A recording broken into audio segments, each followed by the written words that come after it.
Hello everyone, this is Money Mom. Welcome to the channel. Recently, I had a major health scare. Let's get started and talk about it. And I'm also going to share with you why I had kept it from you for a long time, actually about a month, and why I'm sharing it now. I'm going to go right into the story of what happened. Okay, first, I'm going to start with what happened a few weeks ago. I was in the kitchen and I was, cooking. It was late at night, and all of a sudden, my eyesight went dim in my left eye.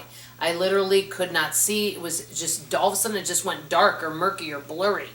And I kind of freaked out because I don't have good vision in this eye, which I'll get to the reason why later in the story, which I think I've shared before, but I'll go over that again. So basically I kind of freaked out. I went and looked at the computer. I couldn't see anything. I thought, oh my gosh, what's wrong with me? I come and I sit down and I relax for 5 minutes. My eyesight completely came back in a 5-minute range. No other things happened. Now I noticed several days before this was happening that I was getting little headaches, and I thought it was because of the heat. It's been over 100 degrees. It's been really hot, and sometimes heat can kind of bring on headaches. It might be due to dehydration. I didn't know that. Another thing to point out is last time when I went to the doctor and I had an overall good checkup, my blood pressure was up a little bit. It was in the 130s over upper 80s, which is abnormal. Usually when I go to the doctor, it's 120 over 70. I do need to take one medication, which is a blood pressure pill, but the blood pressure pill that I'm taking is half of the dose that I used to take. So she's weaned me down to half the dose, and for over 10 years, I'm going to say a good 11 years, I've had overall normal blood pressure, okay? It's been overall pretty good. I mean, I have moments where it's a little lower than or a little higher depending what's going on, but I have kept and maintained an overall normal blood pressure for over a 10 to 12 year period, okay? So that's important to note. So, because I do have health insurance, I do have an HMO, so I need to get a referral. I called my fabulous doctor. She got me in a few days. I told her I thought I had a stroke behind my eye. I just diagnosed myself. First of all, just to let everyone know, because I'm not a doctor, the worst thing you can do if something happens is start Googling all over the place and diagnosing yourself rather than having a professional do it, because you can scare yourself. So anyway, because I thought it was a stroke behind my eye, my doctor said, well, I'm going to get you a referral to the eye doctor, but if it is a stroke, then we're going to need to get an MRI to see what's going on, and we'll need you to see a neurologist. So I got what I would call a referral to a fabulous eye doctor, but they couldn't see me right away, but they had a cancellation. I changed some things in my schedule and got to the eye doctor within a few day period, okay? And so I'm going to tell you about what it was, and I'm going to tell you why it happened. So the doctor saw me, and the good news is, because I was scared, and the other mistake I made is I started telling my friends about it. Fabulous friends, they're all well-meaning and loving and caring, but because I was reading all sorts of things it could be, people that I know were thinking, well, it could be several different things, and we're trying to diagnose what it is before I see a doctor. Big mistake. So I'm like, oh no, I have the beginning stages of wet macular, dry macular, glaucoma. Oh no, my retina's detaching. I had a stroke behind my eye. I mean, who knows? I was thinking all sorts of things. So I'm going to tell you, and then I started thinking about what has changed recently. And I'm going to tell you this before I tell you what happened at the eye doctor. The only thing that I noticed is that my daughter's boyfriend over the last several months has been bringing us coffee. And the coffee is from a different country. Well, I noticed something because I did some research on this. This particular coffee I was drinking had 2.5 times the caffeine as our regular coffee. And then all of a sudden, before I went to the eye doctor, I took my blood pressure. My blood pressure normally average, it's low 120s over low 170s. Sometimes it's even a little lower than that, okay? But that's standard. I'm going to say 122 over 67, 122 over 72. That's about where it stays. Sometimes a little lower, a smidge higher, but it stays in that range. So I took my blood pressure and it was 158 over 92. I'm like, oh my gosh, no wonder. And I noticed I was starting to get little headaches and wasn't feeling the best and was wondering what was going on. I thought the only thing that's changed is I was starting to drink that coffee.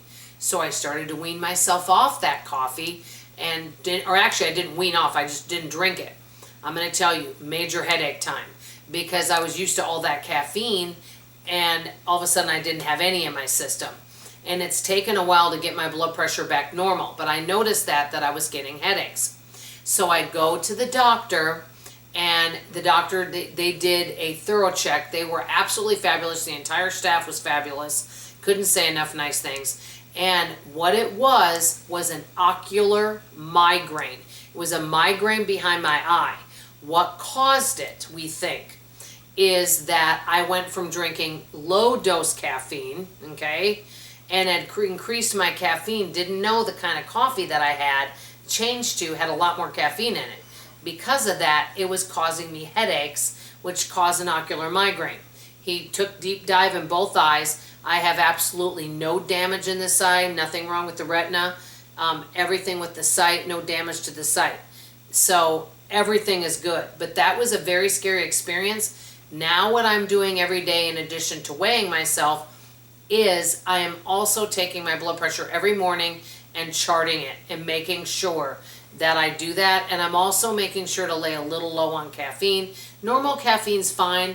I might have 2 cups of coffee a day, but other than that, I don't have anything. As a matter of fact, I just had 1 cup today. So that's kind of what I'm doing. So another thing I want to mention, and this is the part that I want to tell you why I thought it was a stroke. 13 years ago, when I thought I was in good health, I weighed around 170, which is low for me, okay? I wore like a size 12, right around there. And I was working out all the time. I didn't have health insurance. I didn't go to the doctor. And so I thought, oh, everything's normal because I'm working out and exercising, and I'm working on even losing more weight, trying to get down to 150. I just assumed that everything was fine. Well, I had undiagnosed high blood pressure, and it was really high, okay? So what happened was, when I was traveling, I had a stroke behind this eye. It felt like a curtain was being pulled over. Because of that, I've kind of lost some sight in this eye. And so I just assumed when I had an episode with this eye, it was the same thing with this. They were totally different scenarios. I told the doctor that I just recently saw about what happened with this eye. He's charted it, and he said if I wanted, there's no guarantee, but I could get some injections in this eye, which may open up some vessels, which may help me to see better in this eye. So that's some positive news. I am going to be starting to go to the eye doctor every 6 months, but this for me was a wake-up call, and I see a lot of people drinking a lot of coffee, waking themselves up, energy drinks. Every person's different, but I do think that it might behoove people that struggle with higher blood pressure to kind of be a little more conscientious of caffeine levels and document your blood pressure, because you may not realize if you switch to a different brand of coffee that you're increasing that caffeine, or you think you're drinking your energy drink but you don't know how much caffeine's in it, and it could end up causing some damage. So it's good to be cautious about it. I didn't tell you guys about it because I didn't know what the doctor was going to say, and I wanted to go to a doctor first. So, sum it up in a nutshell, I'm okay, but I'm also, by the way, going to be getting new glasses. I have distance glasses if I were to decide to drive, but I'm going to get special computer glasses so it takes off less strain when I'm looking at the computer. So I'm going to start taking better care of my eyes, making sure I'm documenting my blood pressure, lowering my caffeine levels a little bit. So I wanted to share about this, guys. Always, if anything happens with your health, because you guys know I'm not a doctor and I would never diagnose or give any medical advice because I'm no expert. Always check with someone that is an expert before sharing with people and before starting to do all this research online, because you can end up doing more harm and scaring yourself rather than getting the information from an expert. So that's where I'm going to leave it with. That's all I have to say for now. I love you, I appreciate you, and I sure hope to see you on tomorrow morning's video. Bye-bye now.